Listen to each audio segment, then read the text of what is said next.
இப்ப நீ ரொம்ப பலத்தோட இருக்க, இப்பவே என்ன பண்ணு, இதே விஷயத்தோட நீ உடலை காப்பாற்றி கொள்ளுங்கிற பயில்றதுக்கு பெயர் தான் வாசியோகம். சோ இங்க வாசியோகம் அப்படின்னாவே ரொம்ப ஸ்பீடா இருந்த மூச்சுக்காற்று ஒரு நிமிடத்திற்கு 30 இருந்து சரியா ஒரு 30 32 இந்த மாதிரி இருந்த ஒரு மூச்சுக்காற்று 24 20 18 10 அப்படிங்கிற வரையில இப்ப வந்து என்னது ஒரு 10 இருந்து 20க்குள்ளார ஒரு 15 12 இப்படிதான் வந்து மூச்சுக்காற்று இப்பத்துக்கு போயிட்டு இருக்கு நம்ம உடம்புல. இந்த மூச்சுக்காற்றும் போய் இப்படி படுத்துருச்சுன்னா நம்ம உயிர் போயிடும்.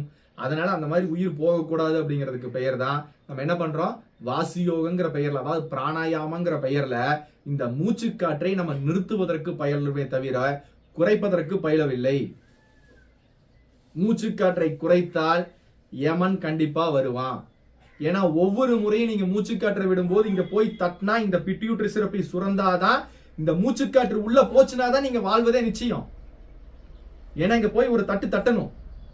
இது வந்து அதனாலதான் சொன்னேன், இது இயற்கையிலேயே ஒரு பிரம்ம ரகசியம். இது எப்படி போய் தட்டுது, கிருஷ்ணன் ஊதக்கூடிய புல்லாங்குழல் இல்லையா, சரியா, ஏதோ ஒரு விதத்துல மொத்தத்துல போய் தட்டுது. அது வா போய் தட்டுது.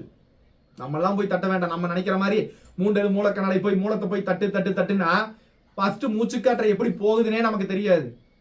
இது வரைக்கும் போற மூச்சுக்காற்றை உதரவிதானம் கூட எடுத்துக்கலாம், பழமையான பாடல்களை.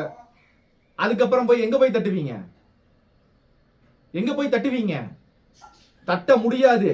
ஒருவேளை இங்கிருந்து அந்த நடுநாடின்னு சொல்லி சொல்லுவாங்க, சரியா, அந்த வழியில ஒருவேளை இறங்கினாதான் அதுதான் ஆக்சுவலா விந்துவா மாறதுக்கு காரணம் கூட. அப்புறம் தான் கீழே போகுது. உடனே அப்ப இங்க போகவே இல்லையா சார், போகவே முடியாது அப்படின்னா அது இயல்பாவே போயிட்டு இருக்குன்னு சொல்ல வரேன் நான். அது இயல்பாவே இங்க நீங்க கரெக்டா தட்டினா இயல்பா எல்லாம் நடந்துட்டு இருக்கு. இங்க இயல்பா நீங்க தட்டலினா எதுவுமே நடக்காது. அதைத்தான் இங்க சொல்ல வரேன்.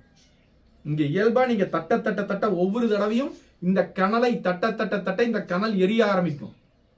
இந்த கனல் எப்பொழுது முழுமையாக எரியுதோ, சரியா, முழுமையா எரியுதுன்னா இந்த கனல் வந்து முழுமையா குளிர்ந்து விட்டதுன்னா என்ன ஆயிரும், உடம்பு குளிர்ந்து விடும். இந்த கனலை முழுமையா எரிய வைக்கணும், அதுதான் பயிற்சி. முழுமையா எரிஞ்சதுன்னா பின்னாடி முன்ன போய் நீங்க போய் தட்டிட்டு இருக்க வேண்டாம். எரியற வரைக்கும் தானே ஊதணும், எரிஞ்சதுன்னா ஊத வேண்டாம். அந்த ஜோதின்னு சொல்லக்கூடிய, அந்த சுவாதின்னு சொல்லக்கூடிய, சிவனுடைய அடின்னு சொல்லக்கூடிய அந்த ஒரு பாகம் நல்லா கொழுந்து விட்டு எரியக்கூடிய ஒரு தன்மை, சரியா, ஜுவாலை. அப்ப அந்த சுவாதின்னு எடுத்துக்கிட்டா இது சிவஸ்தானம் தான், சிவனுடைய அடிஸ்தானம் தான், ஜோதிஸ்தானம் தான். ஏன்னா பாடலுடைய அடிகள்ல குழப்பம் இருக்கிறதற்காக தான் அந்த மாதிரி வார்த்தைகளை நான் பிரயோகம் பண்றேன். ஆனால் பொருள் ஒண்ணுதான். நம்ம பண்ண வேண்டியது இந்த இடத்துல தட்ட வேண்டியது மட்டும்தான். இந்த இடத்துல நீங்க தட்டுற வரைக்கும், நல்லா தட்டுற வரைக்கும், நிறுத்தி தட்டுற வரைக்கும், எரிஞ்சு அதாவது எரியற வரைக்கும் ஊதணும். சொல்ல போறதுனா இப்ப ஊதி ஊதி சும்மா சும்மா ஊதி ஊதி பாக்குது, சரியா, ஊதி பாக்குது, போகுது வருது. அந்த ஊதி அந்த கனல்ல ஒரு நிமிஷம் உயிர் வாழுது. மறுபடியும் அந்த கனல் அவியும் போது மறுபடியும் ஒரு மூச்சுக்காற்று போகுது.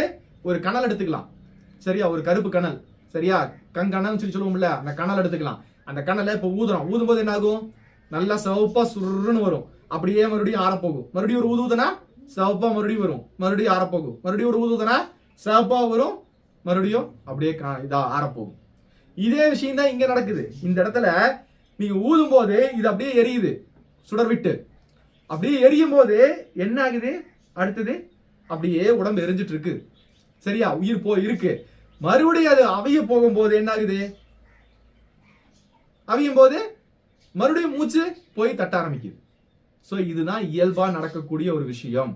இந்த கனலை நம்ம என்ன பண்ணணும், எரிய வைக்கும். இது இப்படி இருக்கக்கூடிய கனலை எரிய வச்சுட்டா இந்த கனல்னால யாருக்கு வழி கிடைக்கும், இந்த கனல்னால உங்களுக்கு வழி கிடைக்கும். இந்த கனல் தான் குருன்னு சொல்லக்கூடியது, சரியா. குருனா திருடன் அர்த்தம், அதாவது மறைவாக இருப்பவன் அர்த்தம், கருப்பன் அர்த்தம், கருப்பொருள்னு அர்த்தம், சரியா. குருனா இதெல்லாம் தான் அர்த்தம். குருனாவே மறைக்கப்பட்ட ஒரு பொருள். அந்த குருவை நீங்க வெளியே தேடினா அவன் வந்து திருடன் அர்த்தம். குருனா வெளியே தேடுறதுக்கு பெயர் குரு அல்ல. வெளியே சொல்லி கொடுப்பவனுக்கு பெயர் வந்து ஆசான் தான், ஆசிரியன் தான். பழமையான வார்த்தைகள் எடுத்துக்கிட்டீங்க அப்படின்னா குருங்கிறது இந்த கிருஷ்ணன், இந்த கார்த்திகேயன், சரி, அந்த கிரு அப்படிங்கிற வார்த்தை தான் குருவா மாறி நிக்குது இன்னைக்கு, சரி. அந்த கிரு கரு, அதே மாதிரி கார், சரி அந்த கோர், இந்த கோர் நல்லா எடுத்துக்கிட்டா ஹிந்தியில வந்து திருடன் அர்த்தம் சொல்ல போறதுனா, சரியா, மறைந்து நின்று வேலை செய்வோம்னு அர்த்தம். சோ இப்படி மறைவா இருக்கக்கூடிய அந்த குருவை நம்ம என்ன பண்ணணும், தேடி அவனுக்கு நம்ம தான் ஒளி கொடுக்கணும் சொல்ல போறதுனா. அவனை நம்ம ஏத்திட்டோம்னா, அந்த குருவை கண்டுபிடிச்சிட்டு நம்ம ஏத்திட்டோம்னா குரு யாரை காப்பாத்துவான், நம்மளை காப்பாத்துவான்ப்பா. இததான் விஷயம். இங்க வந்து இந்த ஒரு விஷயத்தை இந்த ஒரு இடத்துல நம்ம எரியக்கூடிய தீபமாக இருந்தால் உயிர் கண்டிப்பாக எரிந்து கொண்டே இருக்கும், உயிர் இருந்து கொண்டே இருக்கும். இங்கு எரியவில்லை என்றால் உயிர் எரியாது, உயிர் இருக்காது. இதுதான் விஷயம், இந்த அடிப்படை விஷயம்.